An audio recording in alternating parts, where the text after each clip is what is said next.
Bom, primeiro, como é que esses valores podem se opor à barbárie, né? Seria importante entender o que é a barbárie do nosso tempo. Se nós tomássemos um princípio do iluminismo, né, que é a ideia de progresso, esse princípio ele nos coloca em contraposição à ideia de que pudesse existir uma regressão, né? E a barbárie é sempre a regressão do processo civilizatório. Então seria interessante tentar explicar por que nós estamos hoje num processo de regressão, né? Por que a gente está vivendo algo que eu posso chamar de uma regressão do processo civilizatório. Eu tomaria como referência para isso um único tema, que é o tema da violência, né? E eu acho que já seria suficiente para explicar por que nós estamos numa fase de regressão. Quando o pensamento ocidental, e a gente só pode se referir a esse pensamento, porque a civilização que hoje se impõe no mundo, né, é a experiência judaico-cristã e, portanto, ocidental, né, é o capitalismo. Quando essa experiência se impõe, os teóricos do mundo moderno, eles vão sempre se fixar num fenômeno que é a formação do Estado como a construção de um monopólio do uso da violência. Então, o Estado seria, né, o Estado moderno, um momento histórico em que a violência ela é suprimida das práticas cotidianas, ela passa a ser apenas uma prerrogativa do Estado, né? E isso permite realizar uma forma bem sucedida de sociabilidade pacificada. Essa definição, se nós observarmos ela um pouco, né, entre o século XX e a passagem para o século XXI, ela pode ser altamente problematizada e ela pode nos sustentar a ideia de uma regressão social. No século XX, por exemplo, nós vamos encontrar a maior quantidade de guerras da história humana. Nunca houve tantas guerras como houve no século XX, e nunca morreram tantas pessoas em guerra como se morreu no século XX. Né? Mas vejam, as guerras do século XX, elas eram mesmo assim guerras produzidas por confronto entre estados. Né? Portanto, eram guerras organizadas, era o Estado organizado, né? E poderia-se dizer que elas ainda sustentavam o primado do monopólio da violência. Né? Apesar de ser, no momento da guerra, uma violência generalizada. Na passagem do século XX para o século XXI, justamente este monopólio vai começar a ser questionado e as formas da guerra vão se alterar. Né? Na passagem do século XX para o século XXI, o Estado perde essa sua função, as formas de violência se espalham por todo o tecido social. Né? Nós podemos encontrar isso nas mais variadas regiões. Um exercício básico para isso é, por exemplo, compararmos no mesmo tempo histórico regiões tão diferentes como a região dos Balcãs na Europa com a América Latina. Né? Vejam, em 92, 93, quando a Iugoslávia começa a se desfazer na região dos Balcãs, a violência se generaliza completamente naquela sociedade. O Estado perde essa sua função de monopólio. Nessa mesma época, no Brasil, o número de mortes por causas externas ou de formas violentas, né, eles vão saltando rapidamente de 19, 20 mortos por 100 mil habitantes para 27, 29 mortos por 100 mil habitantes, ou seja, são números de guerra civil. Né. No mesmo tempo histórico, duas regiões muito diferentes, né, o sul da Europa e a América Latina, né, vão sofrer a corrosão do mesmo fenômeno, né, o fim agora do monopólio do uso da violência por parte do Estado e a disseminação da violência em novas formas de guerra civil. Portanto, isso é barbárie.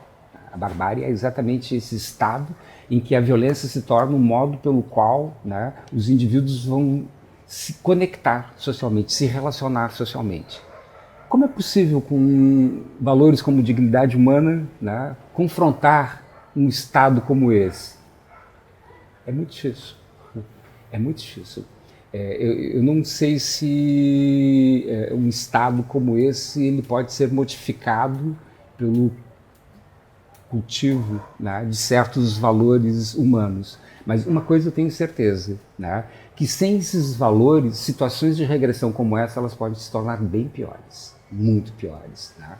Então, eu diria o seguinte, que é uma forma de resistência fraca, esses valores, mas necessária. Quando digo resistência fraca, eles não vão inverter a lógica da violência, né? Mas eles podem mitigar essa lógica da violência. E num estado em que nós temos mais de 30 pessoas mortas por 100 mil habitantes, num nível tão generalizado de guerra civil, né? Qualquer morte que se evite já é uma vitória, né? Já é uma vitória. Então é algo nessa ordem que esses valores podem operar. Mas a médio e longo prazo nós temos que pensar as saídas de uma sociedade que se destrói, se autodestrói, colapsa, né? Por meio da violência. Nesse sentido, eu acho que nós não conseguimos pensar a médio e longo prazo qualquer saída disso se não pensarmos numa crítica radical ao capitalismo, né? O que está em jogo nesse quadro de regressão à barbárie é uma forma social cujo prazo de validade dela já expirou, tá? Então, para além dos valores que podem mitigar esse quadro de colapso, nós temos que pensar um outro tipo de vida social, né? E isso é um desafio que apenas o debate de direitos humanos não dá conta.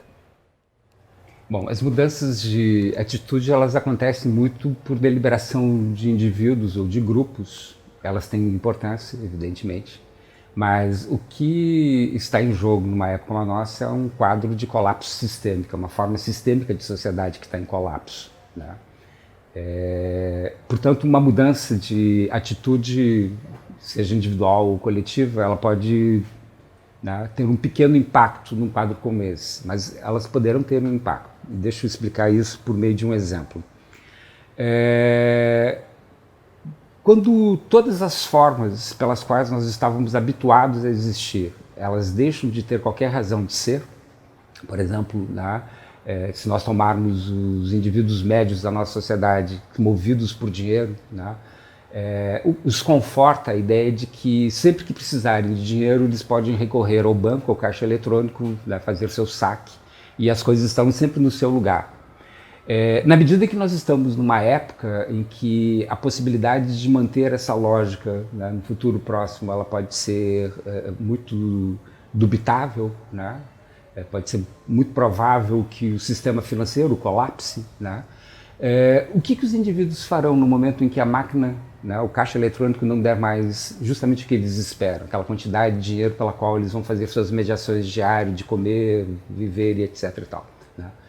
Neste momento, atitudes de indivíduos e grupos que possam construir alguma forma de sociabilidade humana, né, que não seja meramente a entrega na violência que isso vai gerar, é um grande momento, é um grande ato, né?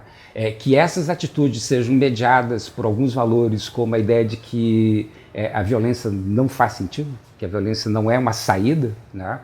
Que a violência ela apenas vai gerar mais violência e mais destruição, isso é uma boa questão, é uma boa solução, né? Então, vejam, em experiências de movimentos sociais, né, como as experiências de um MST, nos seus anos clássicos, que para mim vão de 97 até 2003, né? Nessas experiências do MST havia alguma coisa de uma atitude, uma nova postura diante do que já era a crise da sociedade brasileira naquele período, né? Nós estávamos ali no momento mais agudo da crise do que nós chamamos de neoliberalismo, né? Era o final dos governos do Fernando Henrique, era o início de todo um processo, né, muito promissor de transformações que não ocorreram, evidentemente, no período posterior. Mas nesse período de 97 a 2003 foi possível o MST mobilizar mais de 230 mil famílias no país inteiro. Isso com cálculos muito conservadores, né? Cada família girando em torno de 4 a 5 pessoas, isso daria em torno de 1 milhão de pessoas. Este 1 milhão de pessoas que se mobiliza em torno do MST neste período, né, eles são uma mudança de atitude. São pessoas que param de apenas sofrer de forma passiva o colapso da cidade na periferia das grandes cidades, das grandes metrópoles brasileiras, né? A maior parte dessas famílias elas eram justamente mobilizadas a partir dessas periferias urbanas e passam a uma atitude ativa no meio desse colapso. Elas começam a se organizar, né, se organizar coletivamente, de uma forma horizontal, O objetivo delas é basicamente ocupar terra e produzir as suas necessidades. Né? Veja, essa foi uma excepcional experiência em que a dignidade humana era recuperada numa nova prática social coletiva. Né?